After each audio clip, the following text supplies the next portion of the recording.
We are back for more of the fun that is Uncle Fester's Run and Gun Shoot Bonanza game for players, which is my nickname for the wonderful Fester's Blaster Master that we've got going on here.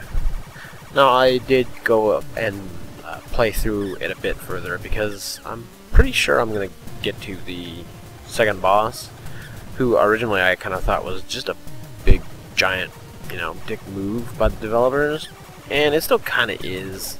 In fact, I'm just trying to notice that most of the bosses are, and this purple gun symbol is, but he's actually pretty easy once you figure out what you gotta do. Well, you'll see what happens. The fun, wonderful thing about this game is that while, combat out here in the actual world, or the overworld, or the sewer world, whatever you want to call it, is pretty boring and dull. What the oh, wonderful. That's just what I want to see. That's I guess what the only kind of interesting features about this game is that you can randomly get enemy spawns. Like, those guys were not there like the last couple times I played through this, which I guess is good because some of the more advanced creatures in the game, like I said, since Fester moves at about the speed of crap. Oh, hey, awesome. Give me... Oh, man. It's pretty disturbing when your own family gives you, a whip, which you assume is probably... Ugh. Alright, so anyway. Yeah, some of the later, more advanced enemies take even more shots to kill, which, when you're playing this game in particular, and you move about as slow as crap, it makes it harder to kill enemies before they get to you. And it wouldn't really be a problem if enemies actually move slowly, but they move exactly your speed. And some of them have patterns where they will literally just constantly be moving to the point where you really have to constantly run, stop, turn real quick to hit them, and then keep running before they, continue to plow into you and do you damage. Again, which wouldn't really be a big problem in a lot of games, but this game has all of 2 health. At least to this point, anyway. I'm hoping I can try to get to the third boss. I do not know if I can complete the third boss, as far as the...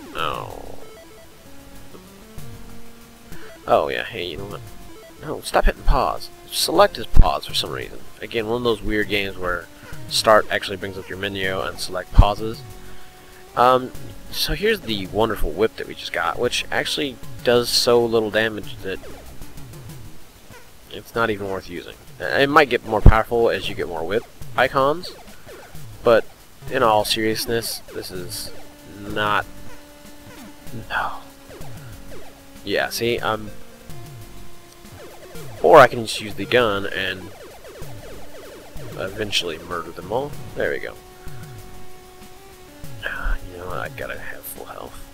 Stupid as that is, I can't afford to take one hit in this game because, well, another hit and you're dead.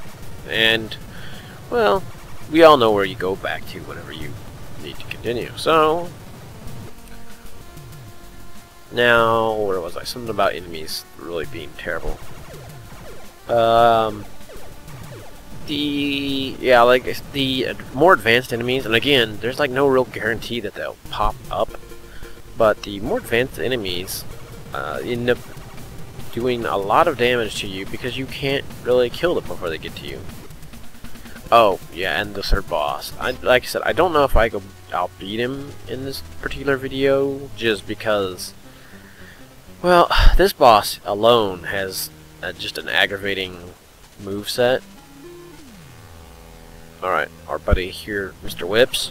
And again, you might think that, hey, I just got a whip, maybe I should use whips on this guy. The answer to that question is no.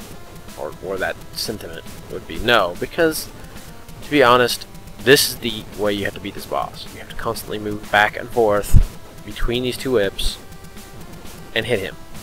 The thing is that when you're using the whip, you have kind of a delay after you attack, you can't just like pick up and move. You have to wait for the animation to finish on the whip, which leaves you entirely vulnerable to getting whipped. So, yep, this is the entire boss fight. You zigzag back and forth between these whips and not get hit.